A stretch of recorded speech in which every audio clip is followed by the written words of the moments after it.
ofreció la entrevista más esperada de las últimas 2 semanas, casi 3 semanas, ¿no? Que ha estado el pueblo dominicano en ascuas, que ha estado el pueblo dominicano compungido por la lamentable tragedia, el suceso del jet set, ese derrumbe del techo del jet set. Y él lo ha hecho, el señor Antonio Espaillat, con una comunicadora que no pertenece a su espectro comunicacional, ¿verdad? Como se llevó muy bien de sus asesores, porque no va a dar una entrevista a comunicadores de sus medios para que no digan que es una entrevista complaciente. Y aunque no fue una entrevista complaciente, la que le hizo la periodista Edith Febles, una entrevista muy profesional, con mucho respeto, pues no deja de ser una entrevista en espacio controlado, José Maracayo. No deja de ser una entrevista en espacio controlado porque ahí incluimos en espacio el tiempo, ¿no? Aunque es una comunicadora que no es complaciente, es una periodista de un ejercicio de mucho reconocimiento, Edith Febles, lo da en el lugar que él quiere y lo hace en el tiempo que él quiere. Y las respuestas que vamos a ir dilucidando, sobre todo las principales, pues nos invita a pensar que no deja de ser, como está acostumbrado Antonio Espaillat, cuando van importantes ejecutivos de empresas o líderes políticos a RCC Media, de ser entrevistas en espacios controlados por él. Cuando Edith Febles le pregunta al inicio, se van dando las cosas quizás más importantes, más relevantes de la entrevista, Maracayo. ¿Cómo usted se entera de esto? Él decía que estaba en una convención de la radio, de televisión en Las Vegas. Eran para él las 10:00 de la noche. Para República Dominicana, que tenemos unas 3 horas de diferencia con Las Vegas, era la 1 de la mañana, algo así. Lo llamó su hermana, que estaba bajo los escombros, ¿no? Y le dijo, estoy aquí bajo los escombros, ha ocurrido algo increíble. O sea, escuché una explosión y se cayó todo aquí. Pero oigan, una explosión. ¿Y de qué venía hablando hace unos días Julio Martínez Pozo? Julio Martínez Pozo metió la figura del crimen organizado que pudo haber metido sus manos en esa fatídica noche. Y lo primero que habla y lo primero que dice el señor Antonio Espaillat en esa entrevista, que su hermana lo llama y escuchó una explosión. Escuchó una explosión. Luego se dan las cosas que uno más o menos espera, que está compungido, que está muy triste, que habló supuestamente con 3 de las familias de los empleados que perecieron esa noche del jet set. Y bueno, recurrió, digamos, al libro, ¿no?, de las relaciones públicas. Obviamente, el señor Antonio Espaillat no está, ¿verdad? No está en una buena situación. Uno lo puede ver, ¿no? Desde lo físico se ve más apagado. De repente, un baby face casi como él, se ve más avejentado. Pues bueno, uno eso lo puede entender. Pero cuando él de inicio habla de la figura de la explosión, pues ya hace esquina, ¿no? Va maridándose con la versión que lanzó Julio Martínez Pozo la semana pasada. Pero también nos dice el señor Antonio Espaillat a todo el pueblo dominicano que ningún ingeniero, nadie le dijo que había que hacer, le hizo revisión estructural. Que empleados del mismo Jet Set, esa misma noche, pues habían cambiado plafones porque comúnmente se caían los plafones. Comúnmente se caían los plafones. Y que como como esa, ¿verdad? Digamos que esa parte, ¿no? Era de yeso, pues como que caía con cierto tiempo, pero que se reparaba. Y que un plafón y ese tipo de cosas se repara de nada. Eso no es nada. Bueno, también el Estado, todo el Estado, habló sin querer queriendo de su corresponsabilidad, porque él dice que nadie le dijo que habían daños estructurales, nadie del Estado, nadie del gobierno, nadie del ayuntamiento, que él recibía inspecciones, pero no inspecciones estructurales, que eso que ve en las redes sociales, que eso no es cierto, que con 4 millones de pesos ni una esquina del techo se resolvía. Con 4 millones de pesos, eso ni la esquina del techo se resolvía. Pero no sabía Antonio Espaillat. No sabía Antonio Espaillat que el techo estaba mal. De repente tiene el cálculo de que, espérate, que con 4 millones de pesos eso no se resuelve ni la esquina. Hay una variable económica que uno debe tomar en cuenta. Hay una variable económica que se debe tomar en cuenta aquí. Y podría ser que no se quería invertir en el arreglo que demandaba la estructura del Jet Set, que podría incluir, Maracayo, la demolición, porque habla también del incendio que tuvo lugar, ¿no? En el año 2023, donde él dijo que fue que cayó un rayo en un palo de luz frente a la discoteca y que eso alcanzó la parte de la planta eléctrica y que dañó el cableado ahí y que dañó esa zona. Pero señores, ni así se revisó el techo ni esas áreas, porque él dijo que una semana después operó la discoteca. Señores, después que hay un incendio en una estructura, tan pronto como una semana sigue operando la discoteca. Una locura. Una locura. Y bien sabe Antonio Espaillat cómo es que se maneja el país. Cómo es que, y el poder que tiene Antonio Espaillat. ¿Tú crees que con las autoridades que tenemos se le iba a hacer una revisión estructural a Antonio Espaillat y se le iba a poner multa, se le iba a emplazar para que arreglar y pusiera a punto el Jet Set?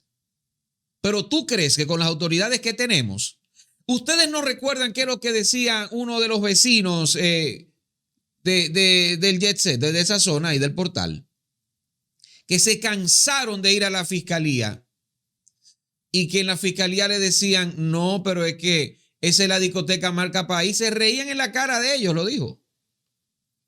Se reían en la cara de ellos. No, dejen eso así. Esa es la discoteca emblema del país. Esa es la discoteca marca país. O sea, Jet Set es intocable. Jet Set es el monumento a la complacencia y al poder y al ejercicio del poder en República Dominicana irresponsable. De los vecinos también. De los vecinos dijo José Maracayo que bueno, que sí, una junta de vecinos lo llevó a la fiscalía, pero que otra, él atendió sus demandas y qué sé yo qué, que puso la casita para la planta eléctrica, que obtemperó siempre. E inclusive una de esas juntas de vecinos le quería hacer un homenaje de lo buen vecino que fue. Y él, no, eso no es necesario. Le tiró esa ahí, ¿no? Tiró esa ahí. Me acordó a gracias Gómez Díaz por este apartamento. Gracias, Juan Ramón Gómez Díaz, por este carro. Me acordó mucho eso, esas palabras de Antonio Espaillat. Pero yo creo, Maracayo, que la clave de esta entrevista estuvo ahí, en ese inicio. Porque lo otro, Rubí Pérez, la familia Rubí Pérez, que lo siente mucho, que qué sé yo qué, pero aquí lo hemos analizado y lo hemos hablado. Él aprovechó para decírselo a la familia Rubí Pérez que lo sentía. Ahí, en ese momento. Así que yo entiendo lo que ustedes están pensando, lo sé. Ajá. Ahora, más de 2 semanas después, viene con eso.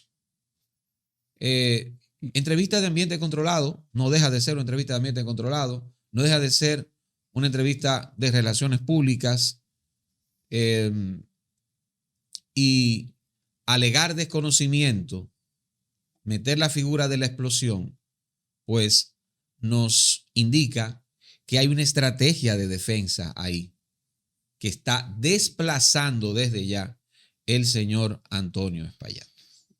Bueno, el señor no reconoce absolutamente nada, se declara no culpable de nada. Eso es lo que pudimos ver en esta entrevista. Y una entrevista que hay que analizar el aspecto de a quién se escogió para que entrevistara al señor Antonio Espaillat después que éste decide pues romper el silencio. Y decide romper el silencio obviamente porque estaba esperando la estrategia, ¿no?, de su equipo de abogados. ¿Y qué vemos aquí? Bueno, vemos un involucramiento mucho mayor del presidente de la República, que ya ha dado claras señales de su complicidad con esto. Lo hemos dicho, el hecho de que este señor no haya tenido una conversación ya directa con la Procuraduría General de la República es una muestra de una complicidad con el sistema. El hecho de que, pues, el presidente de la República haya enviado a su abogado a defenderlo, esa es otra muestra. Y con esta entrevista se suma otro elemento relacionado con el presidente de la República. Sí, señor. Edith Febles, Uchi Lora, porque esto se hizo en el programa, ¿verdad?, de Uchi Lora. Edith Febles junto a Uchi Lora fueron protagonistas de aquel documental, una creación del asesor del presidente Luis Abinader, Mauricio de Bengoechea. Ese documental hacia la figura del presidente de la República que estaba en plena campaña electoral. ¿Recuerdan el documental? Que fue un fracaso de taquilla, claro. Ese documental llamado El presidente en tiempos de crisis. ¿Quiénes eran los periodistas que estaban allí haciendo apología al presidente Luis Abinader? Edith Febles y Uchi Lora. Ahí. Entonces, yo lo tengo claro, ¿eh? Se escogió a Edith Febles porque viene también de parte del presidente de la República, que está metiendo, contrario a lo que dijo, ¿no?, en la semanal, que el gobierno no se va a meter en eso. Y claro. Le envió a su abogado. Es lo que te digo, o sea, le envió a toda su gente. Y Edith Febles, vamos.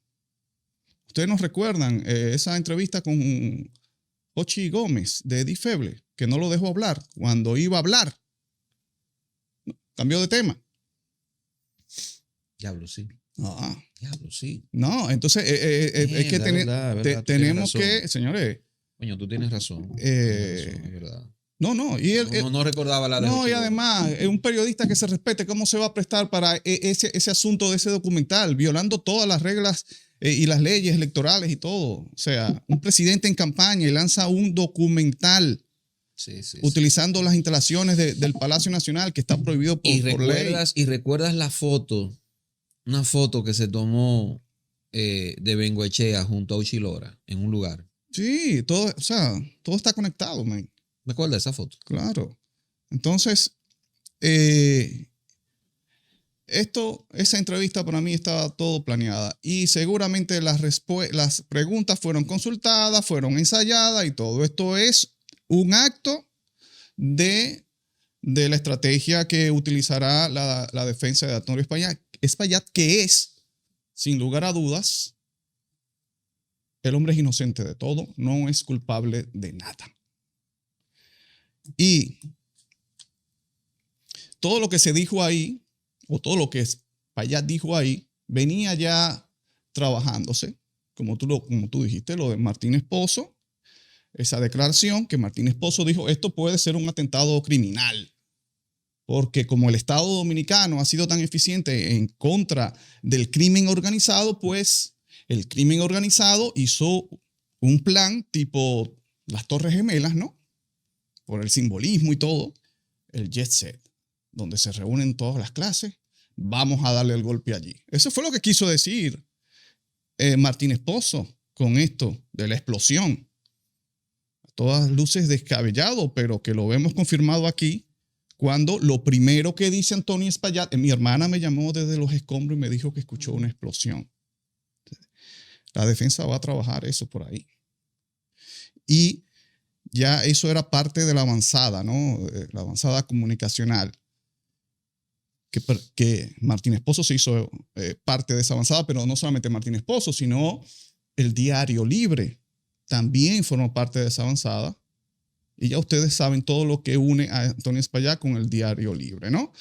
El Diario Libre fue uno de los primeros, o el único, que empezó a desmontar todas las cosas que se estaban diciendo. Cosas que en esta entrevista vimos cómo Antonio Espaillat empezó a desmontar.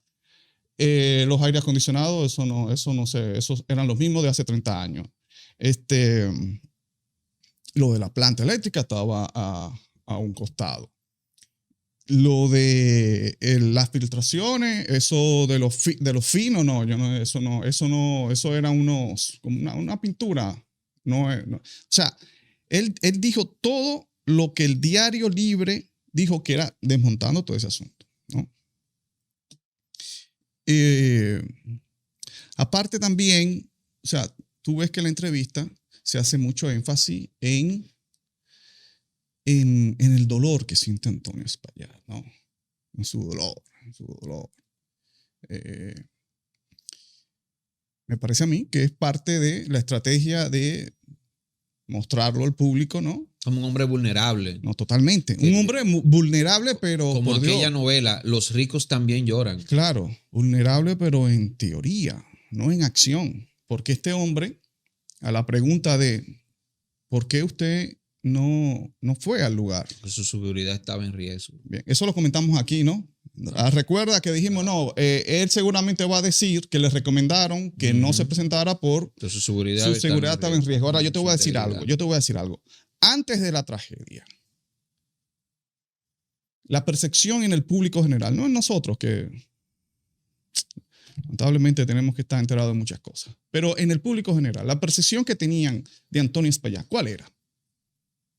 Un empresario, un medio dueño de comunicación, bajo perfil. La gente no te podía decir, un tipo arrogante, es un tipo, no tenía esa, porque no sabía, bajo perfil. Bien, no. Él podía estar en un supermercado sin seguridad, de lo más tranquilo. Bien. Sus clientes que iban allí, como él dice, hace 30 años iban sus clientes, ¿qué podían pensar de él? Entonces, eso pasa la tragedia. Yo le voy a decir algo, miren.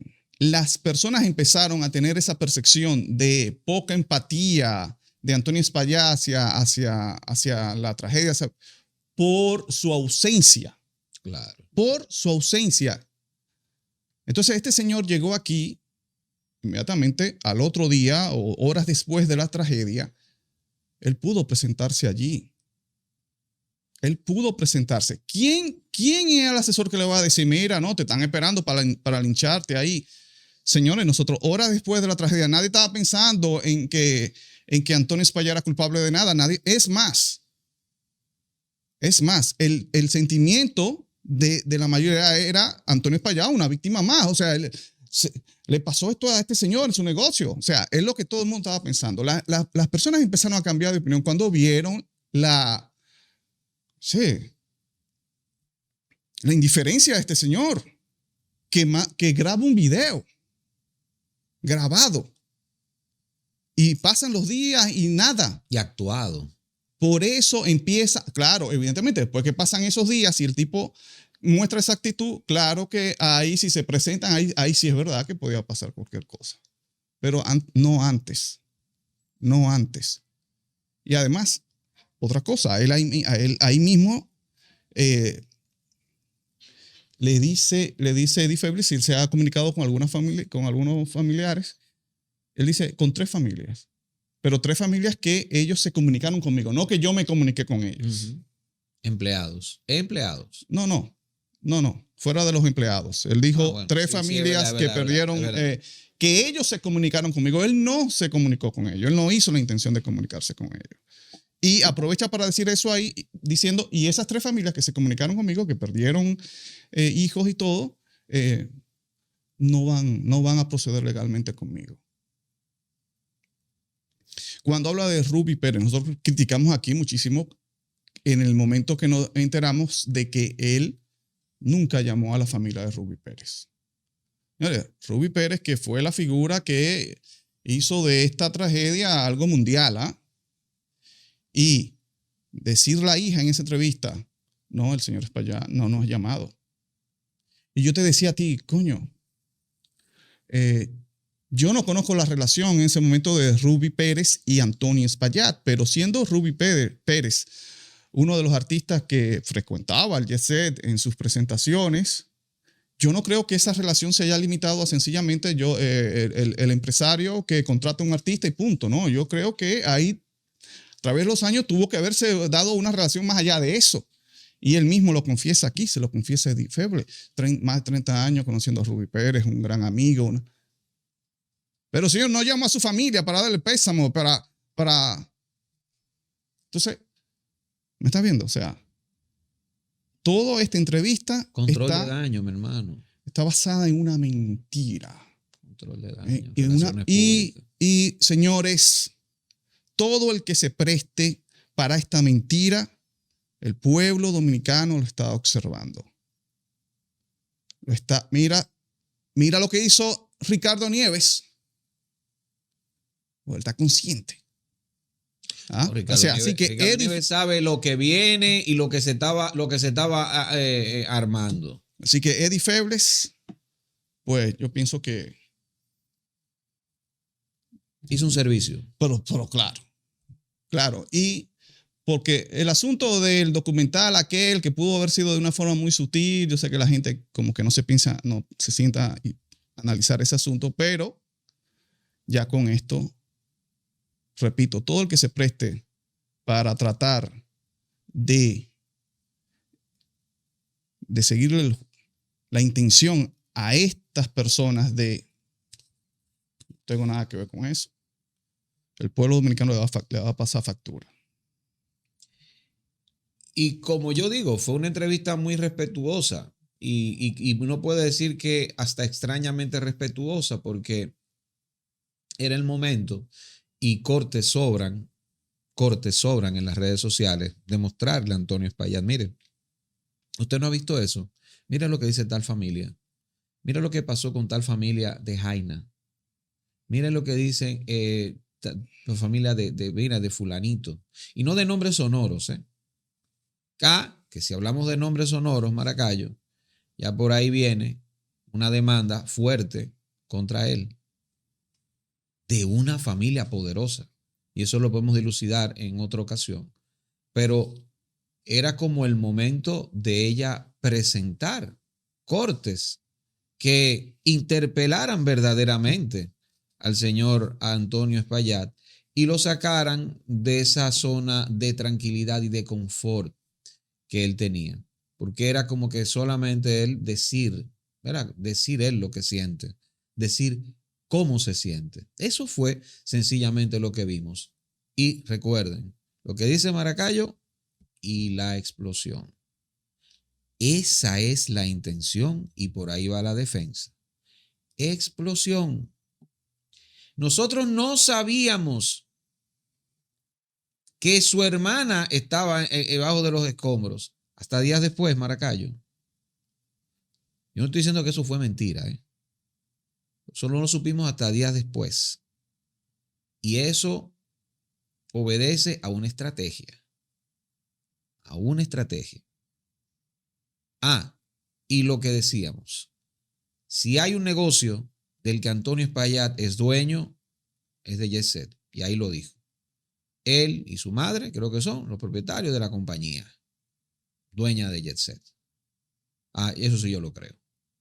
De esta entrevista lo único que yo creo es eso. La Quinta Pata, José Maracayo, Edwin Cruz. Recuerda suscribirte, activar campanita, darle a me gusta para seguir creciendo, compartir y todo eso.